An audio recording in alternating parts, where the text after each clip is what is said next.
Welcome to introductory tutorial on digital image processing using Opencv libraries. I have made this tutorial assuming that you have already gone through the previous tutorials on basic concepts of digital image processing. I would strongly recommend you to go through that tutorial because without knowing the basic concepts of digital image processing, you will not be able to understand the functions used in Opencv. Now, what is Opencv? Opencv is open source computer vision. It is a library of programming functions mainly aimed at real-time computer vision or real-time image processing developed by Intel Russia Research Center. Opencv can be written in many languages like C, C++, Python, Java and many others. And it is open source and free to use. Many of you have already used MATLAB for digital image processing, but let me tell you, Opencv is far better and more efficient than MATLAB for real-time image processing applications. Because when it comes to robotics application or industrial applications, you need image processing in real time. So you can see that three factors are there which made Opencv much better than MATLAB for image processing application. First is speed. MATLAB is built on Java and Java is built on C. So when you run a MATLAB program, your computer is busy trying to interpret all the MATLAB code and then it turns it into Java and then finally execute the code.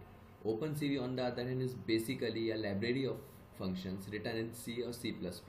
So you are closer to directly provide machine language code to computer to get executed. So ultimately you get more image processing done for your computer processor cycle and not more interpreting. As a result of this, program written in Opencv run much faster than similar programs written in MATLAB. Second most important factor is resource needed. Due to high level nature of MATLAB, it uses a lot of your system resources, and I mean a lot. MATLAB code requires over a gig of RAM to run through video. In comparison, typical Opencv program only requires 70 MB of RAM to run in real time. The difference, as you can see, is easily huge. And the third most important factor is cost. As I have told you that Opencv is free of cost, whereas if you will go to purchase a MATLAB, full version of MATLAB, then you have to pay a lot of dollars. Programming platform which I have used for these tutorials is Visual Studio 2010. I have used Microsoft Visual Studio 2010 as programming platform for writing, compiling and running my Opencv codes. It's very easy to integrate Opencv libraries with Visual Studio and it is fast and efficient. So before we go to further programming environment, first of all, you have to install Visual Studio and Opencv on your computer, and you have to link Opencv libraries. Before getting started, first of all, you have to install Visual Studio and Opencv on your system and link Opencv libraries with Visual Studio. So for doing that, just go to YouTube and type these words. When you will press enter, you will get the following search list. In following search list, click on second option, that is how to install Opencv and create sample project in Visual Studio. Remember, it is 19-minute tutorial and this is best tutorial available on YouTube for installing Opencv and Visual Studio. This is how our Visual Studio interface looks like. And this is C code, C program, which can also be written in C++, Java, Python, etc. So let us compile the program and run it and see what happens. Here we see program is already compiled and 0 error are there. Now let us run the program. When we run the program, we see a new image is displayed on a window. So this program basically displays the image whose address is specified in this line. Now let us understand the program line by line. First two lines are #include opencv.h or high-GUI.h. These are header files which contain definition of Opencv functions which are used in following code. Some of the Opencv functions are imread, imshow, etc. It is a similar way we do in C. Like in C, we include header files like iostream, std, io.h, conio.h, etc. These header files include the definition of some standard functions like printf, scanf, getch, cout, cin, etc. In same way, Opencv functions which we use in the program, they should be understood by a compiler. So the definition of these functions are given in header files which we have to include in the beginning of the program. Next two lines will be explained afterwards. So for time being, you can write these two lines as it is. Now let us start from main function. First line is mat image is equal to imread address of the image followed by name of the image. So let us understand this. Meaning of expression mat image can easily be understood by small c or C++ analogy. For example, in C or C++, we have to perform C is equal to a plus b, this operation. So for doing so, first we will define variables or in float a, b, c, etc. So what are int and float? Int and floats are data types. What is the use of these data types? These data types basically allocate memory for the given variables. In the same way, in image processing, our variable is image because we are performing many basic operations on image. So it is important to define data type of that image, or it is important to allocate memory locations so that the incoming pixel values of that image can be stored in a specific memory. So for doing so, we use this data type mat.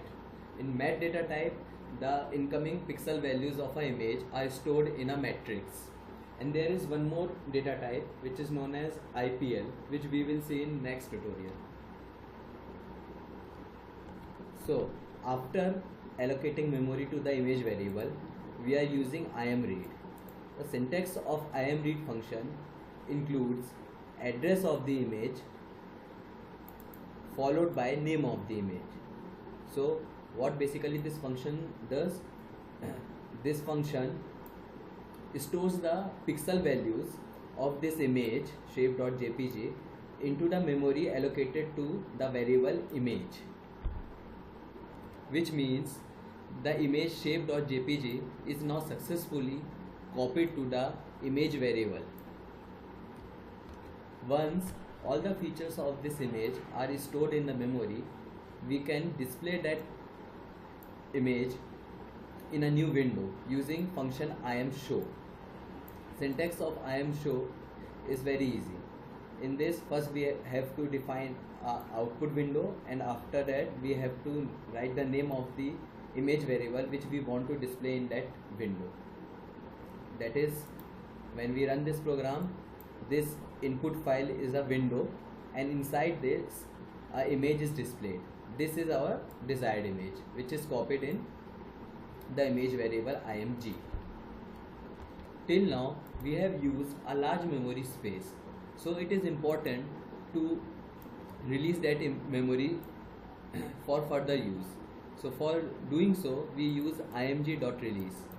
This function simply release the memory which is used by this variable for further use. Use of next function wait key can be easily understood by running the program with this function and without this function. First of all, we will run the program with this function. So here is the output, and we can see the displayed image continuously. But once we will remove this function and run the program and see what happens. Look, we are not getting the output. Actually we are getting the output, but that output persists for very small time. So it is clear that wait key function provides a persistent output. That is, until and unless we press any key, the output will remain on the output screen. And once we will press the keys like escape or enter, the output will be removed from the display. Function cv destroy all window is used to clean up the memory used by the window which we have defined for displaying the img or image. And at the last to return 0 because we have used int main void. So this is the complete explanation of this program.